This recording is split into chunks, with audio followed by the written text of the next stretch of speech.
We love hearing stories about how and why people love Tennessee Crossroads, but seldom do we hear about life-changing experiences. Recently, Tressa Bush met a man from Sparta who was so inspired by something he saw that, well, he literally changed his tune as a craftsman.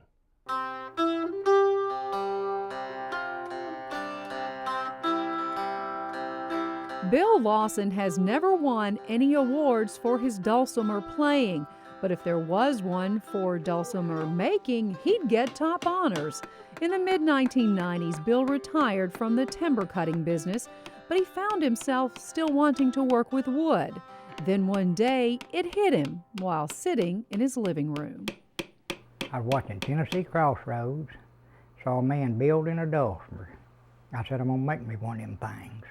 That was my beginning of music instruments. I tried for between 3 and 4 months to figure out how to build one.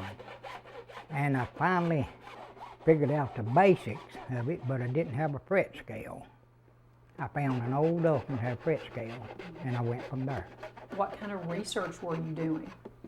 Trial and error in the shop. Really? Yeah. So it's safe to say you were self-taught? Yes. Bill makes a lot of things from wood: banjos, cutting boards, vases, wine racks, even furniture. He and his wife May travel all over Tennessee showing their items at craft fairs and festivals. But by far, making dulcimers is what he likes the best. So far, Bill's made 167 of them, and he's made each one to his specifications, not anybody else's. I don't take orders. It just works better that way for me. I don't try to sell nothing to nobody. I just hang it up, let it sell itself. If it won't sell, I won't be trying to convince you to buy it. As far as customers, I've got customers all the way from Maine to Haiti. And as far as remembering their names, I can't do it. I don't keep a record. I let them keep the record. I tell them it's guaranteed for as long as I'm living. On the inside is a name, a number, and the year it's built. And I give them a card and tell them if anything happens to it, get in touch with me. I've repaired a few.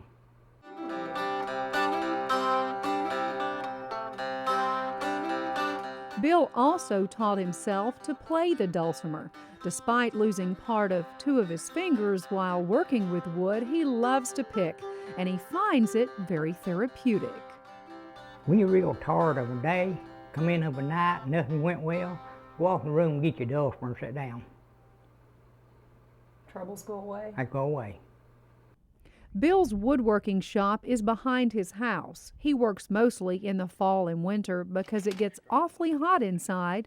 The instruments are made in stages. It takes about 30 hours or so to make just one, and that's not counting the hours and hours for the glue and paint to dry. He makes more bowls than anything else. He and his wife sell out at most every show.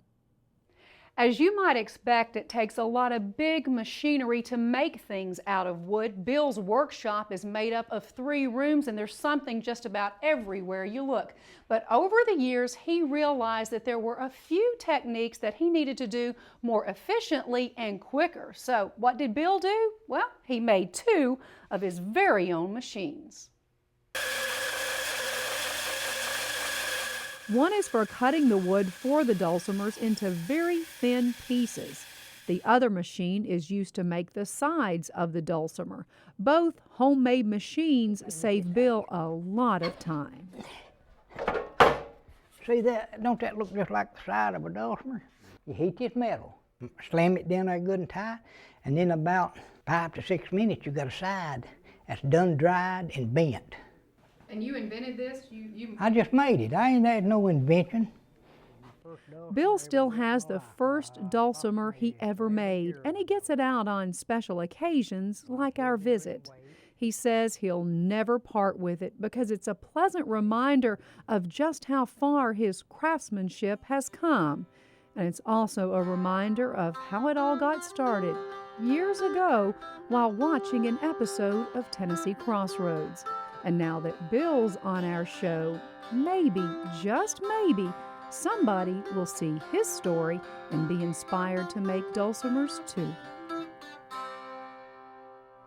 I'm gonna speed it up a little.